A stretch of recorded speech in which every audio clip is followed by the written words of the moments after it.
All right, welcome back to the RockStop. Chris Contra coming at you. And right now I am joined on the phone line by a very lovely and talented actress, Robyn Lively. How you doing, Robyn? Hi, I'm doing great, thanks. How are you? Doing good. So thanks a lot for doing this interview. I got a lot. I mean, I told some people you were coming on the show, and of course, the first movie that comes to mind is Teen Witch. I mean, you've been acting for really since you were a little kid. I mean, do you even remember your earliest of days in the acting world? Oh my gosh, I do. Teen Witch is obviously my most beloved because everyone seems to love that the most. But I do remember like my first project, my first commercials. I think I was like 3 years old, and I was even reciting them the other day in the closet with my sister. I'm like, oh my gosh, I remember that commercial I did when I was 3, and then some projects I did when I was 5, and I've been so fortunate to do this and to do what I love, and I just can't imagine my life without it, to be honest with you. And, you know, you've been acting consistently throughout, you know, these days. I mean, Teen Witch, everybody goes back to that movie, but I don't think you've been typecast, really. I mean, that's probably your most loved movie, but like I said, you've had such a long, great career. I mean, from TV shows to movies, so... Mm-hmm. You know, it's pretty impressive when you think about it. Thank you so much. I know. It's true. I haven't been cast as a witch since Teen Witch, right? But Teen Witch has been really like such a surprising. When I did that role, I never in a million years thought that today this would be the thing that I did that people would freak out over the most. Like, hands down, that's the thing. That is the project that people have gravitated to and have loved so much. And it makes me so happy. I can't even tell you. To be a part of something that has touched people the way that Teen Witch has is just, you have no idea how much it means to me. Yeah, that's great. I mean, so when you were filming that movie, did you have a sense? I mean, I don't know. I suppose it's very hard to tell that it would be that big. I mean, was it a hit right off the bat? Like, yeah, no, more of a no, not at all. It was like the sleeper movie. Like, I think it was released in like a handful of, maybe one theater. To be honest, I don't even remember. But it was no, it was not a. It was all. I think it was more so when it caught on to VHS and things like that. Yeah, and like Disney, and it ran like around the clock. I think on the Disney Channel, and I think that's where people started, and I think it was like, I honestly, I don't remember, I don't know how it caught on the way it did, but I think it was the Disney Channel. But even just to this day, people are watching it and loving it, and so it's like generational. People, like people my age, and now teenagers today, and I mean, I guess that's why it's a cult classic. I mean, these movies just continue to find audiences. And now, I mean, let me ask you a couple questions about the movie. Like some of the actors in that movie, Zelda Rubinstein, for example, a very eccentric type of person, I would think. I mean, all the roles I saw her in. How was she in real life? Oh, she was so kind. She was so, I would say she was probably about what you would expect. Uh-huh. She was just a really sweet woman, really wonderful to work with. There are some people that I've worked with that very few people, I would say, thankfully, that I've worked with that have been really awful. Mm-hmm. But for the most part, most actors are pretty wonderful, and she was one of those that was just like such a pleasure. It's so warm and endearing, and the scenes that we did were just, she was just a delight. Like, everything about her was just, she was what you would expect. Yeah. That's probably the best way I could describe it. Yeah, I mean, for those of you who don't know, I mean, she was the woman Poltergeist, the Poltergeist series that, a lot of people, I mean, I always see her in movies, and, you know, she would come off kind of creepy, of course, because of the Poltergeist movies. But, she did seem like a real nice person, you know, outside. Oh, she was. Yeah. She was kind and loving and warm, and she was just so sweet. Yeah, that's cool. And the other person I want to ask you about in Teen Witch would be Joshua Miller, who a lot of people and I are very close. Yeah. Oh, that's cool. I love him. Cool. Yeah, I mean, a lot of people may know him also from the movie River's Edge, where he played sort of a delinquent kid, and in that movie in Teen Witch, you guys were brother and sister, and so he's a cool guy. Josh is a wonderful person. He's a really accomplished writer. He's, well, let me just say, in my opinion, a total scene stealer. Yes. Like, was he not amazing in this movie? Yes. Like, even when we were doing the movie, like, every scene that we had together, I was trying so hard not to laugh because he was so just every scene he did. What was he doing? Like, what was happening? Yeah. Everything. Like, what is going on? Like, who is this guy? Like, he's so funny. Yeah. Everything he did was just, like, the best thing I'd ever seen in my life. Like, I truly like it. Some of the scenes you can see, like, I'm just stifling my laughter because he's just so funny. Yeah, oh, my gosh. I think scene stealer is a great way to describe him, and everything I've seen him in. Yeah, definitely. So, I make you still recite his lines all the time. They're so genius. Oh yeah, I mean Teen Witch. I mean, people say they quote lines from that movie all the time. I mean, you must hear it all. Yeah, for sure. Yeah. But hey, it's great to have that kind of fan base. So yeah, definitely. So anyway, back to some of your acting as a sort of a child star. How did the discovery happen to get you into movies and TV at such an early age? I mean, just doing auditions, or were you spotted in the local mall? And no, my mom was a model, and she would take us on all of her photo shoots when we were kids, and soon they would start using us. They started using us in her print ads and photo shoots, and from there we got an agent, a print ad agent, and a commercial agent, and started doing commercials. And from that, acting, we started doing TV shows, and it just kind of snowballed from there. Yeah. But yeah, like I said, from a really young age, from 3, I started doing commercials, and yeah, that's how it happened. It was really from my mom. This is just really all I've ever known. I was so fortunate to be able to go from being a child actor, then into my teens, and then to a young adult, and then into then going into roles as a mother, taking on roles as a mother, and then I was like, wow, I've been able to transition, and I feel truly so fortunate to do that and to hang in there. I really can't even tell you how wonderful it's been. Yeah, that's great. And like some of the early roles I remember you doing was, Punky Brewster's. You did that TV series. Yes. Do you? Yes, I can't believe you remember that. It was a 2-part episode. How could I forget? Oh, was it? I don't even remember that. That's so funny. I know, and I was the bully of all things. Yeah. Oh my gosh, I actually thought we looked like sisters. You Soleil and I. Yeah. You talk to Soleil anymore? Or you see her around? No, I don't see her, but I miss her. She's so great. Yeah. We had such a good time on that show. And you also did Silver Spoons. Now this always interests me when somebody does like a TV show and they come back as different characters. Like you do 2 different episodes, but as 2 different characters. Oh, I did? Oh my gosh. Oh, I did? That's so weird. I didn't even realize that. Yeah. Wow, you know so much more about my career than I do. And I do some research. So I played 2 different characters. Oh my gosh, I was his girlfriend, but 2 different characters? I've seen it happen before. I mean, I've seen it happen on other shows where an actor come in. That's so funny. Yeah, I guess you're right. I played one. Oh gosh, that's so funny. I didn't even realize that. Well, I did. I loved doing that show because I had. Who didn't have a crush on Ricky Schroeder? Let me just say that first and foremost. Everyone at the time had a crush on him. But now we've become really good friends over the years. So it's pretty funny, but that was a really fun.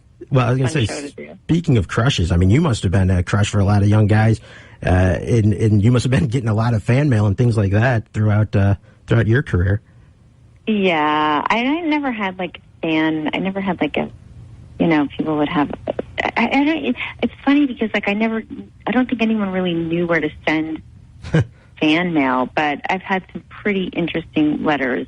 And, these days it's a lot easier with social media, I guess, for people to let you know how much they enjoy your work and things. Yeah, it's so nice. I've been really fortunate to have some really, really nice people, like on my Instagram. I seem to do, I interact a lot better on my Instagram than Twitter. I haven't really figured out the Twitter yet, but honestly, like the people that follow me on Instagram are so kind, and they just make me feel so good. I really have not encountered many haters, which is so nice. Yeah. People can be so cruel, and I don't get it. I don't get it. I know, and so, it's I mean, really it's lucky for that. Right, and your Instagram, by the way, you guys give her a follow over on Instagram at Robyn Lively, right? That's right. All right, that is correct. And on Twitter, let's try to build up the Twitter a little bit. That's right, Robyn Lively on Twitter. All right, so be sure to give Robyn a follow, and you can be up on the latest of all of her projects. Now, so what are you got working on? What do you got brewing right now? Well, okay. I did a series, 40 episodes of a series for Amazon called Gordimer Gibbons, Life on Normal Street. I know it's a mouthful. Such a fun show to do. My husband ended up doing a recurring role on that as well. So we got to work together, which we've been super fortunate to do a few times. My husband, Bart Johnson, who, by the way, was in the High School Musical franchise as Coach Bolton. He played Zac Efron's dad in the High School Musical franchise. So we did that. That was really fun. I just finished doing this movie called Miss Arizona, I literally just wrapped like last week. So that should be coming out soon, and that's a really great film. I'm really super excited and proud of that. What's that about? Well, how do I explain it in a nutshell? It's about these women that are in a women's shelter, and I play like this woman who's kind of a battered wife, and we end up on the run. I don't want to like give too much away, but it's a really fun. It's a fun story, and it's about women, and it's like a really female-driven film, and it's really good. I had such a great time, and I think it's going to be great. All right, really so be on the lookout for that when that comes out. Any idea when that will be released? Next year. Next year, okay. Probably early next year. Directed by Autumn McAlpin. I have to say that because I'm actually related to her as well. Oh, really? And it's her first film, and she did a great job. So now, speaking of, anyway, being related, I mean, you certainly have some siblings also in the entertainment world. So, like, growing up, was it ever kind of competitive, or did you just kind of all did your own thing? Oh, my gosh, no. No sense of that at all. Like, we really support each other 100%. So yeah, that's good. Super proud of my siblings. Yeah, you're not like the brothers in Oasis, for example. No. Yeah, no, of course not. Not at all. I think they're much different than most siblings. Yeah, for sure. But so there's talk about this new Cobra Kai series with the Karate Kid coming up. Oh my! I mean, that I am so excited about that. I can't even. And Billy and I are really good friends. Yeah. So I sent Billy a text. I was like, Billy, you better not forget about me, Billy. Yeah. Put me on that show. So we'll see what ends up happening. I would love to be a part of that. That just sounds like I don't know what they're doing with it or the show premise or anything, but it sounds genius. Mm-hmm. I think a lot of fans would love to see you in this series. I mean, the third movie you did, which was, I mean, I go back to that one probably more than the second one. I like part one's, the one that set the standard, I think, but I definitely like that third one a lot. And now would you call Did you really? I do. Well, you don't like it? Well, I mean, listen, the first one was just like, it didn't get much better than the first one. Right. And for me to have been a part of any of them was such a dream come true. I could not believe that I was a part of any of the Karate Kid. I couldn't believe it. When I tested with Ralph, I was literally dying. I was dying. I couldn't believe it. Yeah. Because I love that movie so much. Yeah.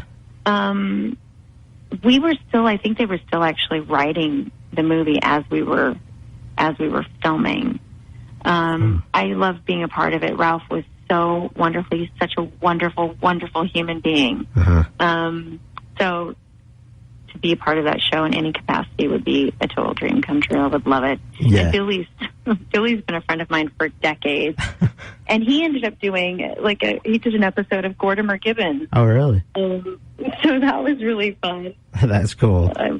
Yeah. I was going to ask you, you mentioned, you were on, when you were auditioning for Karate Kid 3, and you're working with Ralph Macchio is, kind of mind-blowing for you. Do you have any of those other examples of that, going into a movie and being like, wow, I can't believe I'm working. I mean, you've worked with some huge, huge names. And so is that you ever starstruck, I guess? Oh, my gosh. Of course I've been starstruck. I'm trying to think. Oh, gosh. You're putting me on the spot. So it's hard to just think about on the spot. But, well, I mean, I just... I know. Listen, I'll tell you. One of them I can think of is Holly Hunter. I did a Saving Grace with Holly Hunter, and I think she's so brilliant. And I got to do some scenes with her. That was one of them. But just meeting people in general. Robert De Niro. What? Yeah. I mean, come on. I know. Legend of all legends. Yeah. But I certainly have my moments. Oh, yeah, sure. I mean, Starstruck. You've worked with some early roles. I believe Robin Williams in Best of Times. Of course. Yeah. Yes. I didn't know at the time to be starstruck with him. Yeah, right. I didn't even fully appreciate, Yeah. But now I do. He was fantastic. Definitely. I just feel so. What an honor that was to be able to work with him and to have him play my father. Yeah. Wow. He was such a wonderful man. Yeah. I mean, he made people laugh. I mean, like no other, I think. Yeah, I know. And anytime I saw him, he was so kind. He was such a good person. Yeah, definitely. I wanted to go back to Karate Kid 3 for a second because, would you call yourself the love interest in that movie? Because, because I wouldn't have. No, because for some reason our age gap. Right. Yeah. Go ahead. I mean, because the first movie had Elizabeth Shue, and then he went to Japan where he met a girl. So I mean, you're kind of the love interest, I guess. But I think from what I remember in the script, you said you had a boyfriend, and it just became sort of a friendship. Well, this is what I was. Yeah. So, like I was telling you, they were still kind of writing the script as we were shooting it, and I think it started out that I was the love interest, but in real life, the age gap was uncomfortable. I think for Ralph, Mm-hmm. he was old. I would think I was 16 at the time. Yeah. So it was just too uncomfortable, So I think they just ended up writing us as friends. Yeah, right. That. So you had to do a couple of physical scenes in that movie. I mean, a guy karate kicked you. I remember that. That was fun. You like to get physical on the set? Sure, I don't mind it. Yeah, doing your own. Yeah. I don't mind it. I remember there was one. I'm not going to get too specific because I don't want to call anybody out, but I did this one thing when I was 19, and this woman, she decided to just slap me in real life, while we were doing the scene, she wasn't really supposed to. Of course, you're not supposed to do that, right? And she just decided to just do it when we were filming, and that was a surprise. Wow. Yeah, it was really shocking. Yeah. I don't like to get that physical. Mm-hmm. But yeah, that's a little too physical. Yeah. I was I'm not really sure this is supposed to be happening. Somebody, hello. Yeah. What are we doing here? Yeah. That was pretty interesting. Definitely had to catch you by surprise, I'm sure. Yeah. But hey, you know what? It made for a great scene. Yeah. It made for a really great scene. I was well, this is not much acting going on here with these tears. Yeah, I mean, if she's going to do that, at least leave it in the movie, Oh, yeah. My scene was amazing. So, I wanted to ask you, now this always, I always wonder about this, actors and actresses who audition for roles, you don't got to mention any roles that you didn't get. Are you still interested in seeing the movie? Oh, yeah, of course. I'm not like that at all. I don't hold grudges in any sort of way when things like that happen. Right. Not even a little bit, because I always think like everything happens for a reason. Yeah. So if there's a part that I didn't get, well, it wasn't meant for me to get it. You know, Exactly. That's a great attitude. Sometimes I'm like, wow, I could have been a gazillionaire, but that's okay. But look at my life. But because of that, look at what I have, though. This is my life, you know, and I feel really happy, and I feel complete, and I feel, you know, that this is the course of my life, and I love my life. So, you always seem like a very positive person, and that's what you got to be. I mean, Hollywood could make a lot of people jaded, but for sure. Yeah, but you have a great attitude, and thank you. Absolutely. So I wanted to ask you about another kind of cult classic, I think, Dream a Little Dream, Part 2. Oh, with both Coreys. You acted with both Coreys in that movie. Now, Corey Feldman, of course, doing a music career. You following any of this? You know, I've seen bits and pieces of it. Yeah. I've seen little bits and pieces of it, the attention that he's gotten. Yeah. I've had him on this show and talking about it. Oh, have you? Yeah. So, I mean, you know, listen, the Coreys and I, we were friends for so many years. Like back when we were like, gosh, I met them when I was 13. Yeah, when I was 13. And we were all very close for many, many years, you know? Yeah. And then, you know, as life is, you lose touch, and then you see each other, and you lose touch, and you see each other, you know? Right. I saw somewhere that you first met Corey Haim while he was filming Lucas. Yeah, he was filming Lucas, and I was filming Wildcat, and we were both in Chicago, and we both had the same agent at the time. And so he was like, oh, you should come meet my client on the set of Lucas. So that's where I met him. Awesome. I've always been a huge fan of both Coreys and yourself. So to see you guys all in Dream a Little Dream Part 2. Oh my gosh, they were like my boys. You know, like I just always have the most special place in my heart for them, because we're like siblings in a way. You know, like we just.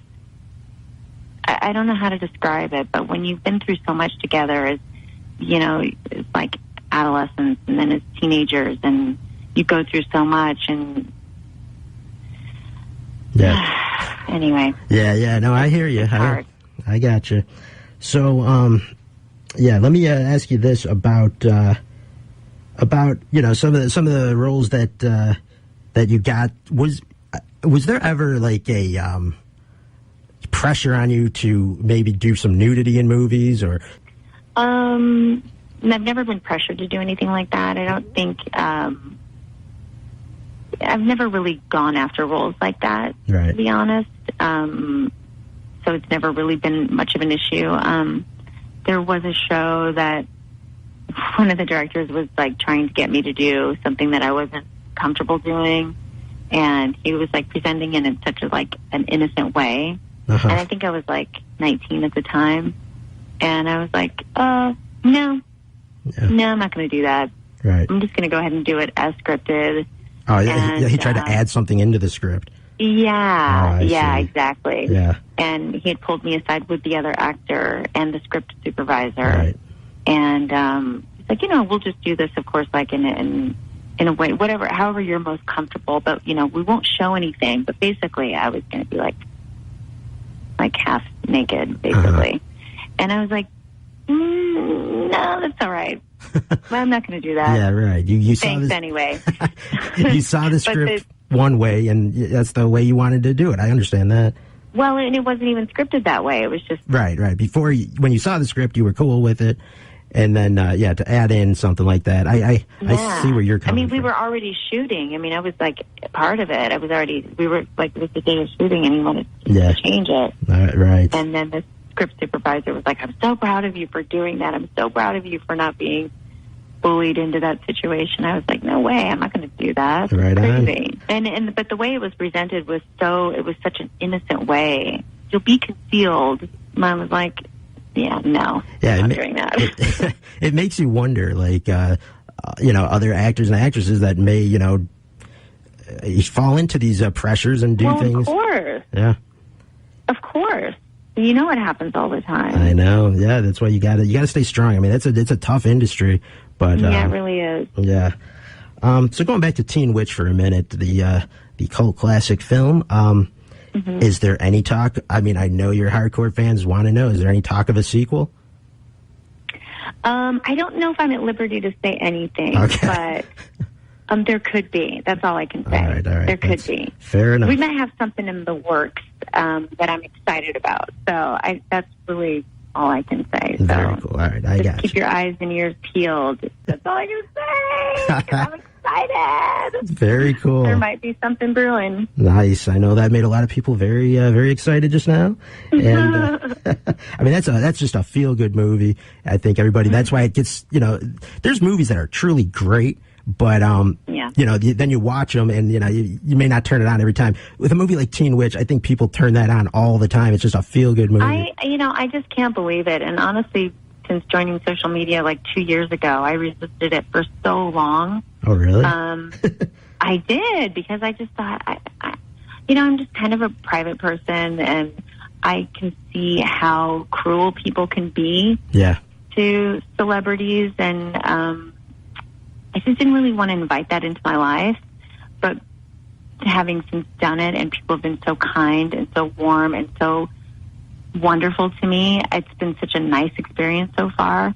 And it really it's something that you have to do in this industry. Yeah. You really do. Anyway, seeing what a massive following Teen Witch has, I mean, I knew that it did to an extent because of like the midnight screenings that started up a few years ago. And I went to one of them, and I thought, the first one I went to, I was like, this could be really embarrassing for me. Like, I could show up and there's going to be no one here. Right? And I was like, I just don't even know what I'm walking into. Yeah. And there were so many people, and they were singing all the songs and treating me like I was like a rock star. I didn't even know what was happening. Because I barely knew the movie, I had barely seen the movie myself, and everyone knew all the lines, and they knew all the songs, and I was literally blown away. I didn't even know what was happening. I thought, what is this? Like, people love this movie. I don't even know what this is. Like, this was like, at least, I don't know, maybe like 14 years ago or so, 15 years ago. And I remember even longer ago, I think it was like, let me think, I don't know, maybe like 1990, a long time ago. I went to a party at Ricky Lake's house, and she was freaking out. Like, she was freaking out. Oh my gosh. She was like, knew all the lines and was singing all the songs. And, so I was getting little bits and pieces of getting the idea along the way that, people love this movie. Oh, yeah.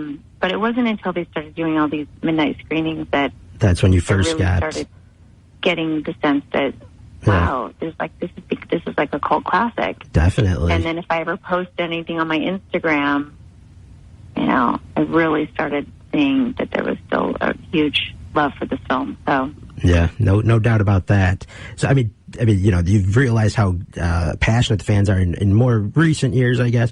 When you first saw the movie, do you remember the very first time you saw the completed project? Yeah, I think it was at the opening, this tiny little theater in Los Angeles, and I think the audience consisted of like the cast, like a few crew members. Yeah. And I think it stayed there for like a week, and then it was gone. Well, it caught life later on, and yes, it did. Yes, it did, and thank goodness it did. I would never in a million years have guessed. And then to think like the top that's the rap that is probably the most beloved scene in the whole movie, and Noah and Mandy were just cringing. They hated it so much, and they didn't want to do it. And everybody loves that song. Yeah, they love that rap. And the music. I mean, the music is golden. The music is so good. Tom and Larry Weir, the Weir brothers, right? Magic. Definitely, yeah. I mean, people sing along to that all the time, I'm sure. Oh my gosh, I loved it. I loved it even then. Yeah, I had it on my little cassette tape. Played it all the time in my car. Very cool. So as we wind down here, I just wanted to ask you quickly about, I mean, you were on Chicago Hope for a while. You were on Twin Peaks. I mean, these are huge shows. And, I mean, you know, but yeah, you still get recognized mostly for Teen Witch. But yes. But yeah, you did these great shows. And you did that one Aaron Spelling show, Savannah. Right. Mm-hmm. So, I mean, those are some big-time shows. Now, do you feel Savannah was, I mean, I think it went a couple seasons. Did that end too soon, you think? I definitely think it did. Yeah. It was surprising. It was actually really surprising when it ended because it was a huge hit for the WB. It was like their first huge hit. Right. I still don't know why it was canceled. It's a big mystery to me because it had a huge fan base, a huge following. It was a big success. So when it was canceled, I was like, wow, really? What happened? But I was okay with it. Honestly, like when things happen in my life, I just go with it. Mm-hmm. I'm like, well, all right, meant to be. All right, moving on. Exactly. That's all you can do. It really is all. You can't change it. Right. Being upset about it isn't going to change it. So I thought that was one of the. They've done that with a few shows. It's like it just seems to be catching on real good, and then for some reason it's gone. Right. I don't get it, but I have no idea. It was the CW. Did I say the CW? I don't know what I said, but it was the CW. CW. It was the CW was a brand new network at the time. Uh-huh. But we had such a great time on that show. We had so much fun. Yeah, that's very cool, very cool. So, with Halloween right around the corner, what's Halloween like at your house? Oh my gosh! Well, we're sitting here trying to figure out what we're going to be for Halloween. My daughter really wants to do another theme, some kind of theme-based costume. I'm like, this is exhausting for me. Last year we did The Incredibles, and that was pretty stellar. But this is a lot of work for me. I don't think she realizes. Yeah. Like, oh my God, I don't know if I can do this again. Like, I just want to just do something simple.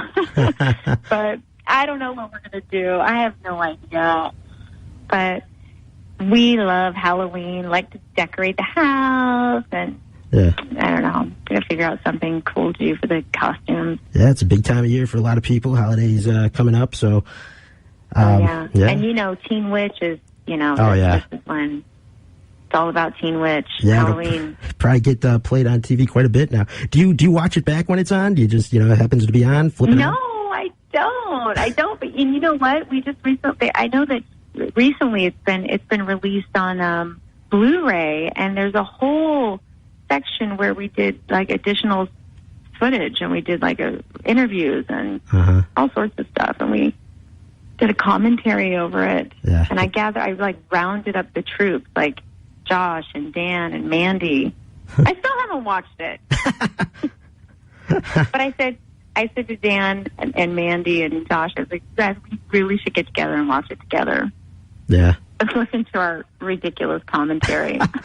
I always enjoy the commentary tracks. I think that breathes new life into a film you've seen 100 times. It really does. Yeah. It was really fun to watch the film with all of us. Yeah, it was so much fun. I suggest everybody that's a Teen Witch fan out there, go pick up that Blu-ray because. And I did post a photo of all of us together when we got together that day, because it had been, the last time we'd all been together was, probably when we filmed. Wow. In the 80s.